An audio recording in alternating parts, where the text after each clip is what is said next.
तो जय हिंद बच्चों, लेकर आ चुका मैं आप लोगों के लिए रेडियो एक्टिविटी का नेक्स्ट वीडियो, जहां पे आज हम डिस्कस करने वाले बहुत बहुत बहुत ही ज़्यादा इंपॉर्टेंट टॉपिक, जिसका नाम है आपके पास alpha decay, beta decay and gamma decay, and also will practice questions on this topics, right.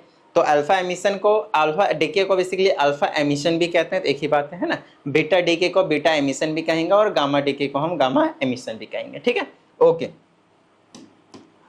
तो अब यहाँ पे आपके पास क्या है, अब आपके पास यहाँ पे बिल्कुल सिंपल सा अल्फा डीके को समझने वाले। सबसे पहले देखते हैं कि अल्फा डीके होता क्या है, ठीक है ना। डीके को आप एमिशन के नाम से भी जानेंगे, तो अलग अलग बुक में लिखा रहता है अलग अलग चीज़ें, तो घबराइएगा नहीं, ठीक है। चलिए, तो अल्फा डीके में सबसे पहले आपको ये समझना पड़ेगा कि अल्फा पार्टिकल क्या है, क्योंकि अल्फा पार्टिकल ही निकलने वाला है। तो अल्फा पार्टिकल को हम कैसे रिप्रेजेंट करते थे, सिर्फ एक ऐसा न्यूक्लियस लेते थे। ये न्यूक्लियर फिनोमेना हम पढ़ने वाले, अल्फा बीटा गामा तीनों आपके पास न्यूक्लियर फिनोमेना स्टार्टिंग से बताते हुए आ रहा हूँ। तो इसमें क्या रहता है, हीलियम रहता है जिसमें 2 प्रोटॉन रहते हैं, जिसको 2 एटॉमिक नंबर भी कहते हैं, और 4 इसका मास नंबर रहते हैं। हीलियम को आप इस तरह से रिप्रेजेंट करते थे, सिर्फ न्यूक्लियस को देखते हैं, इलेक्ट्रॉन को नहीं देखते हैं, ठीक है ना, क्योंकि ये न्यूक्लियर फिनोमेना है। तो न्यूक्लियस में आपके पास 2 आपके पास प्रोटॉन होते हैं और 2 आपके पास न्यूट्रॉन होते हैं, राइट। 2 proton and 2 neutron. तो मास नंबर क्या होता है, proton plus neutron, that's why यहाँ पे 4 लिखा गया है। इसी चीज को हम क्या कहते थे, अल्फा पार्टिकल कहते थे। तो अब क्या होगा, हमारे पास अल्फा पार्टिकल जो है वो डीके होंगे, निकलेंगे, ठीक है। अल्फा पार्टिकल क्या होगा आपके पास, निकलने वाले। तो कैसे निकलने वाले हैं, वो सारी चीज़ों के बारे में बात करेंगे। तो सबसे पहले देखिए, इसमें क्या होते हैं, जितने भी आपके पास पीरियोडिक टेबल में एलिमेंट्स होते हैं, एटॉमिक नंबर ग्रेटर देन 82 जो होते हैं, वो जनरली आपके पास रेडियो एक्टिव वाले जो प्रॉपर्टीज़ हैं उससे शो करते हैं। और यहाँ पे जो न्यूक्लियस होते हैं उनका डीके होता है। डीके होने के पीछे का रीज़न होते हैं प्रोटॉन और न्यूट्रॉन का बैलेंस नहीं बन पाना।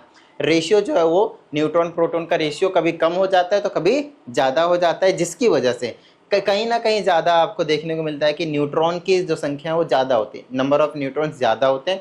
अनस्टेबिलिटी, देखिए डीके होने का सिंपल सा वेरी सिंपल रीज़न है स्टेबिलिटी को अटेंड करना, और कुछ नहीं। अनस्टेबल होते हैं क्योंकि न्यूट्रॉन प्रोटॉन का जो रेशियो रहता है वो आपके पास सही नहीं रहता है, जितना होना चाहिए उतना नहीं रहता है।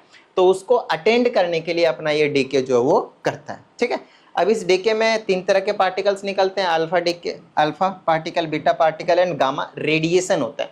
अल्फा और बीटा तो आपके पास पार्टिकल है, बट जो आपके पास गामा है वो क्या आपके पास रेडिएशन है, ठीक है। ओके, तो आइए समझते हैं इस चीज को। अब इसमें क्या होते हैं, एक होता है बिल्कुल बेसिक से समझते हैं, एक होता है आपके पास पेरेंट न्यूक्लियाई।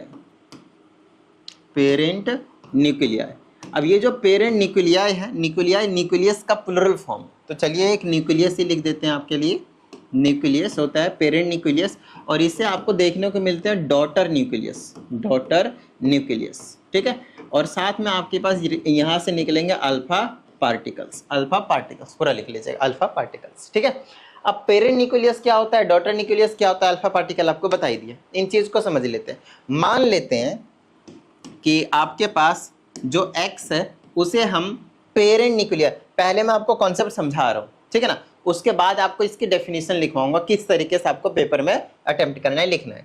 मान लेते हैं एक्स को एलिमेंट है जिसका एटॉमिक नंबर नो डाउट हम जेड से रिप्रेजेंट करेंगे। ऑलरेडी फर्स्ट वीडियो लेक्चर में हमने आपको ये सारे कंसेप्ट क्लियर करवा दिए थे। और ए इसका क्या होता है, आपके पास मास नंबर होता है। तो ये आपके पास जेड एटॉमिक नंबर हो गया, और ए आपके पास क्या हो गया, मास नंबर होता है। अब क्या करना है, इसी एक चीज को हम कहते हैं पेरेंट न्यूक्लियस। और इस पेरेंट न्यूक्लियस का होगा अब अल्फा डीके, और अल्फा डीके होने के बाद आपको मिलेगा एक डॉटर न्यूक्लियस, उसके बाद अल्फा पार्टिकल तो आपको मिलेगा ही मिलेगा। तो ये जो डॉटर न्यूक्लियस है उसे हम मान लेते हैं कि वो वाई है। तो अब ये होगा क्या, सबसे पहले हमें वो समझना है। उससे भी पहले आपको ये समझना है कि अगर अल्फा पार्टिकल निकल रहा है तो निकल क्या रहा है, तो वो निकल रहा है आपके पास helium with atomic number 2 and mass number 4। बस आपको ये चीज समझनी और कुछ नहीं, ठीक है ना। ओके, अब एक चीज बता देता हूं मैं आप लोगों को, चाहे एटॉमिक नंबर हो या फिर मास नंबर हो, ये सारी चीजें होंगे आपके पास कंजर्व्ड का मतलब एरो से पहले LHS में जितने होंगे रिएक्टेंट में उतना ही होने चाहिए प्रोडक्ट में हमेशा। चाहे आप कोई सा भी डीके करवाएंगे, अल्फा डीके करवाएंगे, बीटा डीके करवाएंगे या फिर गामा डीके करवाएंगे, इन तीनों ही डीके में, इन तीनों ही एमिशन में आपके पास एटॉमिक नंबर, मास नंबर हमेशा आपके पास बिल्कुल सेम सेम होंगे, नीचे वाले भी और ऊपर वाले भी। तो इस चीज को अगर हम बैलेंस करना चाहते हैं, ध्यान से समझिएगा, अगर हम इसी चीज को बैलेंस करना चाहते हैं तो कैसे लिखेंगे? देखिए, अगर यहाँ पे z था और ये वाला 2 निकल गया यहाँ पे, तो जो बाकी बचेंगे वो यहाँ पे बचना चाहिए। तो इस चीज को हम ऐसे निकलेंगे z माइनस का 2, z माइनस का 2 मतलब पहले जितना था उसमें से 2 कम कर दिया और वो जो 2 है वो कौन ले गया यहाँ पे। अब आप चेकआउट कर सकते हैं, LHS में z था, RHS में इसको और इसको ऐड कर दीजिए तो -2 और +2 कैंसिल होकर z ही बचेगा। मतलब एटॉमिक नंबर LHS में जितना था उतना ही एटॉमिक नंबर कहाँ पे आपके पास, RHS में। आई ना बात समझ में? इसका मतलब ये सारी चीजें बिल्कुल अभी क्या चल रही है, परफेक्ट चल रही है। चलिए अब मास नंबर की बात करते हैं, तो मास नंबर भी कंजर्व्ड होना चाहिए भैया, मास तो वैसे ही कंजर्व्ड रहता है, आपको पता है, radial form of energy actually. Okay, अब क्या कर सकते हैं भैया, ये जो आपका मास नंबर है वो 4 लेके भाग गया कौन, अल्फा पार्टिकल, तो जो बचेंगे वो बच जाएगा आपके पास डॉटर न्यूक्लियाई के पास। तो मास नंबर जो होगा वो कम हो जाएगा कितने से, 4 से। क्यों? क्योंकि अब इसको ऐड करूंगा 4 से 4 कैंसिल हो जाएगा, ए बचेगा तो वो भी आपके पास कंजर्व्ड रहेगा। अब यहाँ पे हम क्या करने वाले हैं, एक एग्जाम्पल देने वाले, ठीक है। ओके, आइए इस एग्जाम्पल में आपको एक यूरेनियम लेना है। ये बहुत ज्यादा फेमस एग्जाम्पल, आप कोई भी टीचर होगा, कोई कभी भी ये अल्फा डी का पढ़ाने आएगा, सबसे पहले आपको यही रिएक्शन का एग्जाम्पल देगा, ठीक है ना। सबसे बेसिक एग्जाम्पल है और ये आपको इजीली समझ में आ जाएगा। इसका एटॉमिक नंबर होता है 92, एटॉमिक नंबर क्या आपके पास 92, और इसका मास नंबर होता है, एक आइसोटोप्स ले रहे हैं जिसका मास नंबर क्या है 238, वैसे 235 भी होता है, तो अभी हम उसको ले रहे हैं 238 वाला रहे, ठीक है। ओके, अब इसी चीज को हम कह रहे हैं क्या, पेरेंट न्यूक्लियस। अब ये कन्वर्ट हो जाता है डॉटर न्यूक्लियस में और साथ में अल्फा पार्टिकल निकलता है। तो अल्फा पार्टिकल सबसे पहले आप निकाल दीजिए, अगर अल्फा डिके करवा रहे हैं ना तो अल्फा पार्टिकल सबसे पहले निकलवाइए ताकि कोई कंसेप्ट में डाउट रह ही ना जाए। तो यहाँ पे इसका 2 और 4 वापस लिख दीजिए, ठीक है ना। अब ठीक है, वही एटॉमिक नंबर कितने से आप कम करेंगे इसको, 2 से, एटॉमिक नंबर 2 से कम करेंगे तो यहाँ पे जो भी डॉटर न्यूक्लियस होगा उसका जो एटॉमिक नंबर है वो 2 से कम हो जाएगा और वो कितना हो जाएगा 90। और यहाँ पे जो भी डॉटर न्यूक्लियस होगा उसका मास नंबर कितने से कम हो जाएगा, देखिए 4 से। यही चीज तो यहाँ पे कंसेप्ट समझा है। तो 238 में 4 को गायब कर दीजिए तो बच जाएगा 234। अब ये जो चीज है इसी चीज को हम कहते हैं अल्फा डीके या फिर अल्फा एमिशन। बताइए किसी भी तरह की कोई दिक्कत है ना। अच्छा, ये जो X है जिसका एटॉमिक नंबर 90 होता है उसे हम जनरली थोरियम के नाम से जानते हैं। TH इसका सिंबॉलिक रिप्रेजेंटेशन है, थोरियम, ठीक है। तो याद रहेगा मेरे हिसाब से, है ना। तो जब हमने यूरेनियम 92 और 238 आइसोटोप्स लिया तो उस केस में आपके पास अल्फा पार्टिकल के साथ साथ डॉटर न्यूक्लियस निकलता है जिसका नाम है thorium with atomic number 90 and mass number 234। आई ना बात समझ में। तो ये सारी चीज कंजर्व करवा के आप एग्जांपल दे सकते हैं। अब आप आइए इसके डेफिनेशन पे कि डेफिनेशन में आप क्या लिखेंगे, है ना। डेफिनेशन में आप क्या लिखेंगे, तो चलिए डेफिनेशन ही मैं आप लोगों को यहाँ पे लिखकर समझाता हूँ।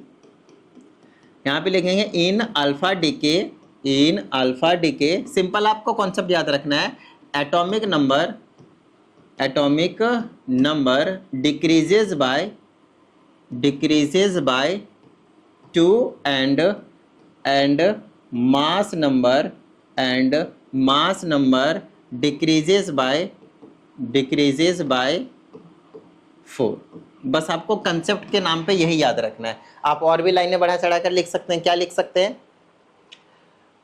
When parent nuclei goes through alpha decay, ठीक है ना। उसके बाद आप लिखेंगे we get alpha particle of atomic number 2 and mass number 4 along with we get a daughter nuclei with atomic number less than 2 as compared to parent nucleus and mass number less than 4 as compared to parent nucleus, ठीक है।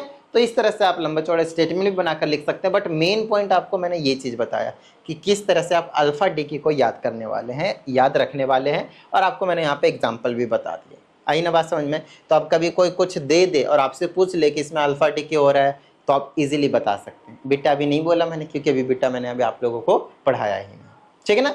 चलिए आगे की बात करते हैं। अब हम आप लोगों को समझाते थे, साथ साथ में नोट्स जरूर बनाते जाइएगा क्योंकि इस पूरे चैप्टर का सबसे ज़्यादा इंपॉर्टेंट टॉपिक इस वीडियो में करवा रहा हूँ, सबसे ज़्यादा इंपॉर्टेंट टॉपिक करवा रहा हूँ, ठीक है ना। चलिए अब हम बात करेंगे बीटा डीके की,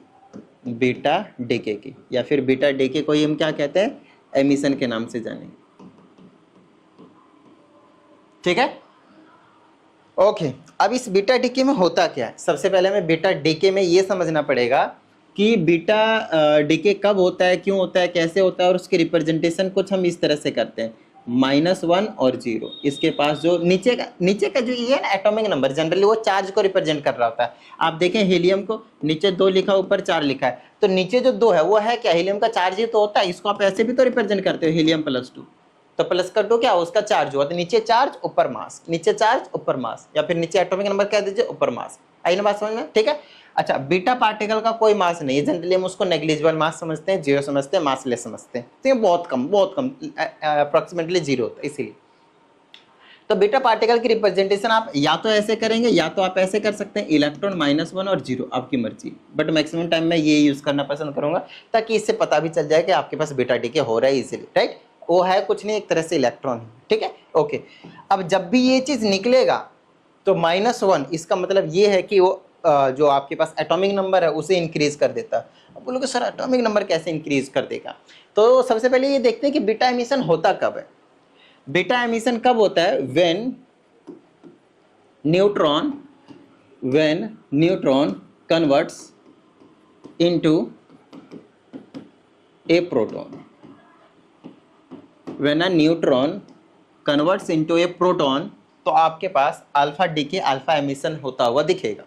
अब बात आती है कैसे, तो सबसे पहले समझते हैं कि न्यूट्रॉन के ऊपर नीचे चार्ज ऊपर मास इसका एक मानना है आपको, ठीक है ना, सबका एक। जैसे आप लोगों ने पढ़ा हीलियम का मास 4 है, क्यों, क्योंकि 2 प्रोटॉन है और 2 न्यूट्रॉन है, एक 4 AMU हो जाता है, ठीक है ना। तो आपके पास 4 मास ऑफ प्रोटॉन या मास ऑफ न्यूट्रॉन कह सकते हैं, कोई दिक्कत वाली बात नहीं, ठीक है, ओके। क्योंकि दोनों का मास प्रोटॉन और न्यूट्रॉन का अप्रॉक्सीमेटली इक्वल होता है, तो इसको एक मानना है। हमेशा ये चीज़ें ना बेसिक चीज़ों में आते हैं, बहुत अच्छे तरीके से समझना है। और ये कहीं ना कहीं फर्स्ट टाइम आप लोग पढ़ रहे होंगे ये चीज़ें, alpha decay, beta decay, gamma decay, तो आप लोगों को अच्छे से ध्यान देना है ताकि बहुत अच्छे से क्रिस्टल क्लियर हो जाए आपका कॉन्सेप्ट, मजा सा आ जाए। तो न्यूट्रॉन क्या होता है, प्रोटॉन में कन्वर्ट होता है। किस में कन्वर्ट होता है, प्रोटॉन में। तो प्रोटॉन में कन्वर्ट होता है कुछ इस तरह से, इसका चार्ज भी 1 होता है, आपको पता है +1, और मास तो आपके पास 1 है ही, है ना, ओके। AMU में हम कंसिडरेशन लेते हैं। अब साथ में आपके पास यहाँ पे निकलता है, क्या निकलता है आपके पास, यस, आपके पास यहाँ पे निकलता है एक बीटा एमिशन, या फिर बीटा डीके, या फिर बीटा पार्टिकल। अब बीटा पार्टिकल में आपको बता रखा है क्या होगा, आप साफ साफ देख रहे हो कि यहाँ पे 0 है, चार्ज क्या है, 0 है, बट इसका चार्ज तो 1 आ गया। तो अब यहाँ से एक ऐसा पार्टिकल रिलीज होता है जिसे हम बीटा पार्टिकल कहते हैं, और उसका जो चार्ज होता है आपके पास, वो आपके पास -1 होता है, ताकि नीचे का जो चार्ज है वो बिल्कुल बैलेंस्ड रहे। यहाँ वो 0 है तो 1 -1 0। अब ऊपर वाला देखिए मास 1 है, यहाँ पे मास 1 आ चुका है, इसका मतलब यहाँ पे इसका कोई भी मास नहीं होने वाला है। यही चीज तो हमने आपको समझाया कि बीटा पार्टिकल का कोई भी मास नहीं होता है, बट चार्ज होता है। एटॉमिक नंबर क्या ही बोलिए, उसको ऐसा कोई रिलेशन नहीं है, चार्ज की बात करेंगे इसकी, ठीक है ना, ओके। तो ये कहानी होता है आपके पास एक बीटा एमिशन के केस में, ऐसा कुछ कंडीशन आपको देखने को मिलता है। आई ना बात समझ में, व्हाट इट, ठीक है, ओके। अब हम आगे की बात करते हैं। और इसमें थोड़ा सा एक एग्जांपल दे देते हैं आपको ताकि बहुत अच्छे तरीके से समझ में आ जाए, और उसके बाद हम इसकी डेफिनेशन वैसे नॉर्मल एक कंसेप्ट से समझा देंगे। मान लेते हैं कार्बन लिया, और देखिए आइसोटोप्स जनरली रेडियोएक्टिविटी जो प्रॉपर्टीज है उसे शो करते हैं। कार्बन का बता रखा है मैंने, जो 14 वाला होता है, 13 14 वाले वो आइसोटोप्स होते हैं। 12 वाले तो आप नॉर्मल है, आपके पास पढ़ ही रहे हो उसे नॉर्मल एक एलिमेंट की तरह, बट 13 14 वाले आइसोटोप्स वाले जो आपके पास रेडियो एक्टिविटी शो करते हैं। अब यहां से क्या होता है, ये बीटा पार्टिकल को रिलीज करते हैं, ये वाले विथ -1 एंड मास क्या होगा आपके पास 0, ठीक है ना, बीटा मास 0, ओके। नेक्स्ट यहाँ पे एक और चीज होता है जिसको हम बोलते हैं न्यू के ऊपर बार, इस चीज को हम कहते हैं एंटी न्यूट्रिनो।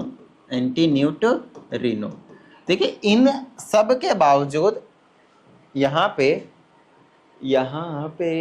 ये वाली चीज़ मैंने लिखा नहीं, बट मैं आप लोगों को बता दूं, यहाँ पे आप +Q लिखेंगे और यहाँ पे भी आप +Q लिखेंगे, और ये जो +Q है ना, और कुछ और नहीं है, लार्ज अमाउंट ऑफ एनर्जी है, लार्ज अमाउंट ऑफ एनर्जी है। ये सभी रिएक्शन जितने भी, चाहे वो अल्फा और बीटा हो या अल्फा बीटा हो या फिर गामा हो, सब में आपके पास लार्ज अमाउंट ऑफ एनर्जी। ये जो Q मैं यहाँ पे लिखूंगा ना, एनर्जी बीटा पार्टिकल के अलॉन्ग विथ एनर्जी एक बढ़िया अमाउंट में आपको देखने को मिलता है। तो अब बात आती है सर अगर मैं इसको बैलेंस करना चाहता हूँ तो यहाँ पे कोई ना कोई एक डॉटर न्यूक्लिया आने वाला है आपके पास। तो इस डॉटर न्यूक्लियाई के पास, न्यूक्लियस के पास क्या होगा, एटॉमिक नंबर यहाँ 6 है तो इधर पे 6 ही रहना चाहिए। यहाँ पे देखिए एटॉमिक, यहाँ -1 हो चुका है, इसका मतलब इसका जो करना पड़ेगा वो 7 करना पड़ेगा, ध्यान समझिएगा। मास यहाँ पे क्या करना पड़ेगा, atomic number, sorry atomic number क्या करना पड़ेगा 7, ताकि 7 - 1 क्या बना ले 6, एटॉमिक नंबर कंजर्व रहेगा। चलो मास नंबर को कंजर्व करते हैं, यहाँ 0 है, इसका मतलब मास नंबर में कोई भी चेंज नहीं करेंगे, वो एज इट इज रहने वाला है। तो आप बताइए एटॉमिक नंबर 7 और मास नंबर 14 किसका होता है, तो वो होता है आपके पास नाइट्रोजन का। आई ना बात समझ में, गॉट इट। तो ये हो गया आपके पास बीटा वाले का एग्जाम्पल। भाई बताओ भाई किसी भी तरह की कोई दिक्कत मेरे हिसाब से तो नहीं होनी चाहिए। आई ना बात समझ में, मेरे हिसाब से तो नहीं होनी चाहिए, राइट, ओके। अब नेक्स्ट अगर मैं यहाँ की बात कर लेता हूँ भाई तो बहुत अच्छे तरीके से समझिएगा, ये सारी चीज़ें कंप्लीट हो गई, बीटा वाली चीज़ें कंप्लीट हो गई। अब इसका अगर आप डेफिनेशन जब बना के लिखना चाहोगे तो उस टाइम पे आप ऐसे दिमाग में रखने के लिए लिख सकते हो, in beta decay atomic number increases by 1 and mass number remains same। बताओ भाई किसी भी तरह की कोई दिक्कत मेरे हिसाब से तो नहीं होनी चाहिए, सब कुछ डन है, ठीक है। चलो तो ये कहानी हो गई आपके पास बीटा वाले की सारी डन। ये चीज़ें माइंड में आपको जरूर रखना है कि अल्फा में क्या है, अल्फा पार्टिकल को कैसे रिप्रेजेंट करते हैं, अल्फा वाले में होता क्या है, आई ना समझ में, किसमें कितना चेंजेज आते हैं, कम होता है, ज़्यादा होता है, सेम रहता है, ये चीज़ें दिमाग में रखनी है, बहुत ज़्यादा इंपॉर्टेंट। अब आते हैं हम गामा वाले पे। अगर हम गामा रेडिएशन की बात करते हैं, गामा रेडिएशन की अगर हम बात करते हैं तो इस केस में आपके पास नो चेंज देखने को मिलता है। और गामा रेडिएशन को सिंपल आप गामा रेज ऐसे करके रिप्रेजेंटेशन दे देंगे और कुछ नहीं करना। तो आपके पास एक पेरेंट न्यूक्लियस होगा, जेड होगा विथ ए होगा, अगर उसे मान लेते हैं कि वाई में कन्वर्ट किया जो कि एक्स ही रहेगा, जेड ही रहेगा, ए रहेगा, कुछ भी आपके पास चेंज होने को नहीं मिलेगा। और गामा रेज और साथ में बहुत ज़्यादा लार्ज अमाउंट ऑफ एनर्जी भी आपको देखने को मिलता है। तो क्या आप लोगों के माइंड में देखिए ये हो गया गामा वाले का, हो गया गामा वाले को सिंपल आपको समझना है कि भाई इसमें एक्स होता है, वाई में कन्वर्ट हो या ना हो, एक्स ही लिख दीजिए, कोई दिक्कत नहीं, ना एटॉमिक नंबर में चेंज होगा ना ही आपके पास मास नंबर में चेंज होगा, ठीक है। इतनी बात डन है, ओके। अब हम आगे की बात कर लेते हैं और इसी में आपको एक आप लोगों के माइंड में सवाल आना चाहिए कि सर ऐसा है यहाँ पे मास नंबर कम ज़्यादा हो रहा है, एक एलिमेंट से दूसरे एलिमेंट में कन्वर्ट हो रहे हैं, चलो ये बातें तो समझ में आती हैं, बट आप मुझे बस ये बता दें कि ये जो एनर्जी रिलीज हो रहा है वो कहाँ से आ रहा है। और ये आप कह रहे हो कि लार्ज अमाउंट ऑफ एनर्जी है, तो ये लार्ज अमाउंट ऑफ एनर्जी आ कहाँ से रहा है। तो देखिए आप लोगों ने आइंस्टाइन की एक इक्वेशन पढ़ा होगा जिसमें बोलते हैं E = mc², E = mc²। Actual में यहाँ m नहीं होता, डेल्टा m होता है, ठीक है ना। और इस डेल्टा m को हम कहते हैं मास डिफेक्ट।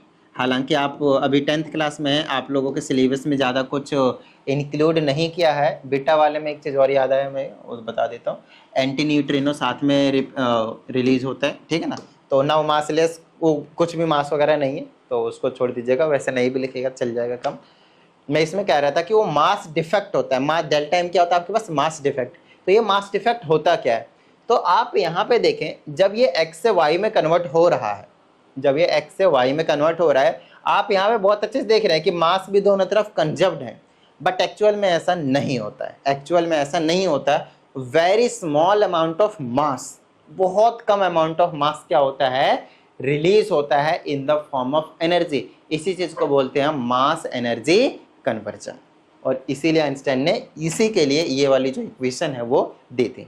खैर अभी इनके बारे में आप लोगों को ज़्यादा कुछ पढ़ना नहीं है, इसीलिए आप लोगों के सिलेबस में इंक्लूड भी नहीं किया है। 12th क्लास में इनके बारे में कंप्लीट डिटेल में न्यूक्लियस नाम का एक आपके पास चैप्टर ही है, तो उसमें न्यूक्लियस से रिलेटेड सारी चीज़ें पढ़ने वाले हैं, तो वहाँ पे आप बहुत मज़े से पढ़ेंगे सारी चीज़ों के बारे में। तो आई होप आप लोगों को अल्फ़ा बीटा डीके और गामा जो डीके है वो भी आप लोगों को समझ में आया होगा। अब आते हैं हम कुछ क्वेश्चंस की प्रैक्टिस करते हैं, क्योंकि अगर आप लोगों ने कुछ क्वेश्चंस की प्रैक्टिस नहीं करे ना तो मतलब बेकार है, सारी चीज़ें आपको समझ में अच्छे से आएंगे ही नहीं। क्वेश्चन जिस तरह के आपके बोर्ड में आते हैं ना उसी तरह के मैंने यहाँ पे लिख रखे हैं, तो अच्छे से समझ लीजिएगा बहुत अच्छे तरीके से, ठीक है। चलिए पहले में कहा जाता है हमसे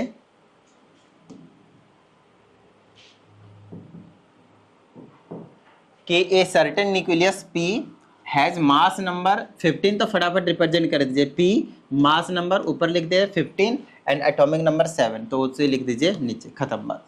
आई ना बात समझ में? ठीक है। अब इसमें क्या कहता है, find the number of neutrons. Number of neutrons क्या होते हैं पता है? न्यूट्रॉन्स होते हैं A-Z, अगर आप लोगों को याद हो तो मास नंबर 15, ए क्या है मास नंबर और Z क्या है 7, तो 15 8 7, तो नंबर ऑफ न्यूट्रॉन 7 निकल कर आ गया, हो गया पहला पार्ट। ऐसे छोटे छोटे क्वेश्चन। दूसरा है right the symbol for the nucleus, ये लो हमने लिख दिया, यही आपके पास सिंबल है, ठीक है। Next, the nucleus P loses 1 proton, 1 beta particle, 1 alpha particle. Right the symbol of new nucleus and in case and express each charge by reaction. तो रिएक्शन से दिखाते हैं हम इस चीज को, कोई दिक्कत वाली बात नहीं है। तो जो हमारा पेरेंट न्यूक्लियस था जिसे P7 और 15 कह रहे हैं, उसमें से पहले में हम क्या कह रहे हैं कि लूज करता है 1 प्रोटॉन। तो अगर इसने 1 प्रोटॉन लूज करा होगा तो आइए प्रोटॉन प्रोटॉन लूज करा देते हैं, प्रोटॉन को ऐसे रिप्रेजेंट करते हैं। और साथ में डॉटर न्यूक्लियस क्या हो जाएगा, देखिए ये 1 है नीचे, तो यहाँ पे जो भी होगा मान लेते हैं इसको x मान लेते हैं, तो उसे 6 बनना पड़ेगा, तभी तो 6 + 1 7 को बैलेंस रखेगा। ये 15 है, ऊपर 1 है, तो इसको क्या बनना पड़ेगा 14। तो कहीं ना कहीं ये क्या होता है आपके पास, कार्बन होता है। मालूम है आप लोगों को एटॉमिक नंबर 6 और ये, तो आप इसके जगह कार्बन लिख सकते हैं। आई ना बात समझ में? बिल्कुल ऐसे, बिल्कुल बेसिक क्वेश्चन, ठीक है। चलिए ये पहला पार्ट हो गया इसका। अब बी वाले पार्ट में देखते हैं क्या लूज कर रहा है, एक बीटा पार्टिकल, सेम रिएक्शन और एक बीटा पार्टिकल को करवाना है। तो P है, ये 7 है, ये 7 है, और ये बीटा पार्टिकल पहले लिख लीजिए। अरे रे ये क्या कर दिया मैंने, ट्रिंग करके -1 और 0 होता है। अब ये -1 है तो एटॉमिक नंबर इंक्रीज कर देगा 1, तो ये कुछ भी होगा, मान लेते हैं इसको y है, तो ये 7 से कितना बनाना पड़ेगा 8, 8 - 1 7, बैलेंस रहेगा।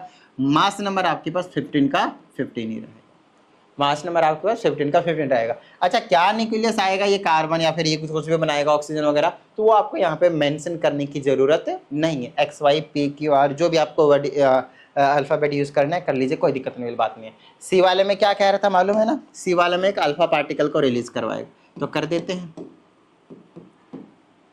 ठीक है ना। अल्फा पार्टिकल क्या होता है, हीलियम 24 होता है, तो मास नंबर 4 से कम हो जाएगा और एटॉमिक नंबर 2 से कम हो जाएगा। तो मान लेते हैं इसको Z मान लेते हैं, 2 से कम करेंगे ये 5 बचेगा और ये 11 बचेगा, 4 कम कर दिया मास नंबर, हो गया बात। बस ये कंप्लीट रिएक्शन के साथ था। आप लोगों से न्यूक्लियस का भी पूछा था रिप्रेजेंटेशन सिंबॉलिक, तो ये कर दीजिए, ये कर दीजिए, और ये आपके पास पहले वाले का ये हो गया, ठीक है। आई ना बात समझ में? Done, question done. चलिए नेक्स्ट क्वेश्चन की ओर बढ़ते हैं। इसमें कहा जाता है यूरेनियम न्यूक्लियस है, यूरेनियम का न्यूक्लियस जो भी हमने आप लोगों के लिए एग्जांपल भी लिया था, यूरेनियम 92 के साथ है आपके पास 238, ओके। अब कहा जाता है undergoes several disintegration and ultimately decays to lead nucleus this. इसको कई बार डिके किया गया है, कई बार डिके किया गया है, तब जाकर एट द एंड ये लेड में कन्वर्ट हुआ है 82 206 में, इसमें कन्वर्ट हुआ है। कई बार डिसइंटीग्रेशन हुआ है, डिके हुआ है, ठीक है ना। डिसइंटीग्रेशन मतलब टूटना, डिके होना, एमिशन हो, ठीक है। अब कहता है how many alpha particle and beta particles are emitted. तो अल्फा और बीटा कितने पार्टिकल्स जो है उनके एमिट हुए हैं वो हमें यहाँ पे भी आप लोगों को बताना है। तो चलिए सबसे पहले देखते हैं, अगर आप एटॉमिक नंबर देखें तो कम हुआ है, कितने से कम हुआ है भाई, तो एटॉमिक नंबर 10 से कम हुआ, जेड जो है वो आपके पास 10 से कम हुआ, ठीक है। नेक्स्ट मास नंबर देखिए 238 है, और ये कितना है आपके पास 206 बन गए, तो 230। तो जो आपके पास मास नंबर है वो कितने से कम हुआ है आपके पास 32 से कम हुआ है आपके पास, ठीक है, 32 से कम हुआ आपके पास, ओके।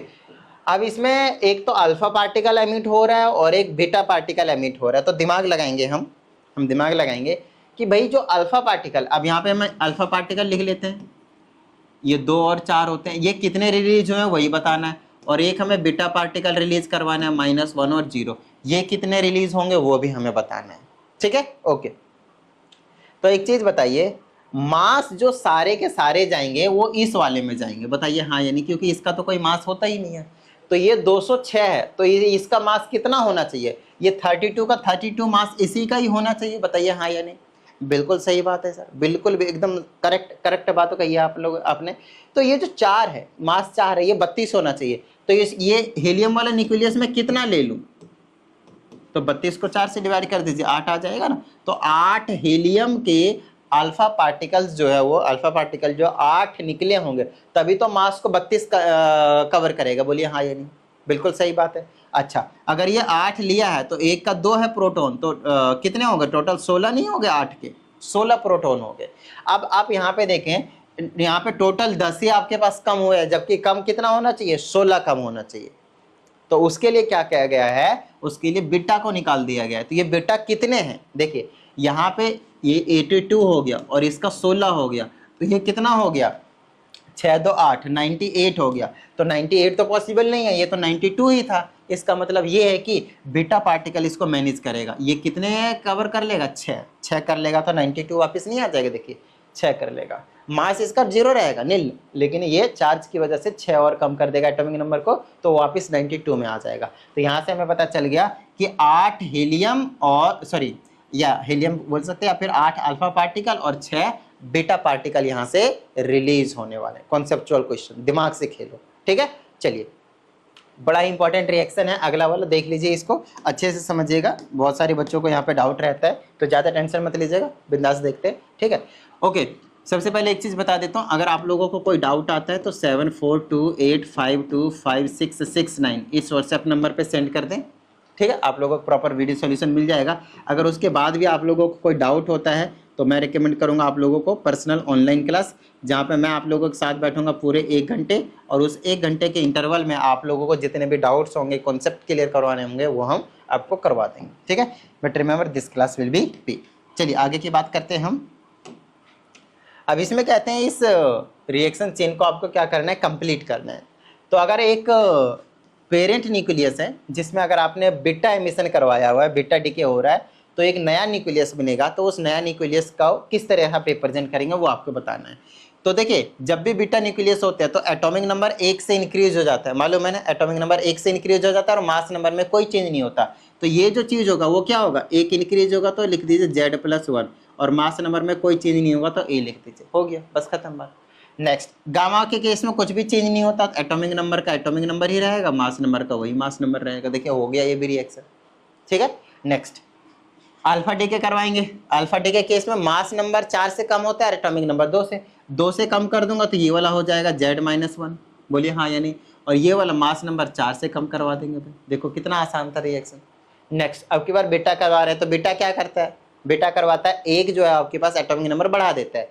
तो Z-1 में +1 करूंगा तो Z ही बन जाएगा, और बीटा डी के मास के केस में कुछ भी चेंज नहीं होता तो A-4 ही रहेगा। हो गया आपका रिएक्शन चेन कंप्लीट। देखिए, और ये क्वेश्चन, इस टाइप का क्वेश्चन बहुत ज़्यादा इंपॉर्टेंट है भाई, पूछे जाते हैं, इसलिए इस टाइप के मैंने 2 इंक्लूड किए। आइए ये वाली की भी प्रैक्टिस कर लेते हैं। फिर से वही है, ये Z है, इसका एटॉमिक नंबर A है। अल्फा डीके होगा तो Z जो है वो 2 से कम हो जाएगा और ये 4 से कम हो जाएगा। कंसेप्ट क्लियर रखिए, क्वेश्चन हो जाएंगे। फिर गामा के केस में कुछ भी चेंज नहीं होता तो ऐसे ही रहने दिए, Z-2 और A-4, ठीक है। नेक्स्ट, बीटा करवाएंगे तो एटॉमिक नंबर 1 बढ़ जाएगा, 1 बढ़ जाएगा तो Z-1 हो जाएगा। तो सर आप कम क्यों कर, अरे बढ़ाया है, देखो Z-2 में +1 करोगे तो Z-1 नहीं बचेगा, और इसमें बीटा में केस में मास में कोई चेंज नहीं आता तो ऐसे ही रखेंगे, ठीक है। नेक्स्ट आपके पास इसी, अब यहाँ पे अल्फा डीके करवा रहे हो तो ये चीज बन जाएगी, ठीक है ना। तो अब कोई दिक्कत वाली बात नहीं है इसमें, यार नाम तो बोलना चाहिए इनको, बट कोई दिक्कत वाली बात नहीं। अल्फा करवाएंगे तो देखिए, अल्फा डीके करवाएंगे तो ये जो 2 और कम हो जाएगा तो Z-3 हो जाएगा। Z-3 कितना हो गया, 82 के, ठीक है। तो अब ये जो नया वाला पार्टिकल होगा X4, उसमें यहाँ पे लिखेंगे Z-3, और ऊपर में ये 4 है, अल्फा डीके 4 और कम हो जाएगा तो A-8 हो जाएगा, ठीक है। ये वाली चीज़ अब इसके इक्वल है, तो आप लिख सकते हो कि Z-3 किसके इक्वल है, 84 के, और जो ये जो A-8 है वो किसके इक्वल है, 206 के। तो ये कितना हो जाएगा, Z-3, तो Z की वैल्यू इधर प्लस चला जाएगा तो ये बना लेगा 85, ठीक है। और यहाँ से आपके पास इधर आ जाएगा, आपके पास ये कितना हो जाएगा मेरे पास, टिडिंग टिडिंग, A-8 is equal to this, तो A हो गया आपके पास 8, उधर चला जाएगा 206 और 8 कितना हो गया आपके पास। ये मेरे हिसाब से डायरेक्टली इनको लेड लिख देना चाहिए था, बट ठीक है, कोई दिक्कत वाली बात नहीं है। 8 उधर चला जाएगा तो 214 बना ले। ठीक है, तो ओवरऑल आपके पास ये कहानी थी। तो नया वाला जो न्यूक्लियस आप ऐसे रिप्रेजेंट कर सकते हैं, एक्स जेड एटॉमिक नंबर आपने 85 कर दिया, ये जो लिखा है उसको इग्नोर मारिए, इसकी जगह पर नया वाला आ जाएगा। और मास नंबर कितना हो गया 240, लो खत्म। आई ना बात समझ में? ठीक है, तो मेरे हिसाब से आप लोगों को जितनी भी चीज़ें करवाया सारी चीज़ें समझ में आ गए होंगे। अगर फिर भी आप लोगों को कोई डाउट होता है तो आप लोगों को बता रखा है मैंने, व्हाट्सएप नंबर पे भेज दीजिए, आप लोगों को प्रॉपर वीडियो सॉल्यूशन मिल जाएगा। उसके बाद भी अगर आप लोगों को कोई डाउट आता है तो मैसेज कीजिए पर्सनल ऑनलाइन क्लास के लिए। चलिए मिलते हैं अगली वीडियो में, प्रैक्टिस करते रहिएगा। जय हिंद।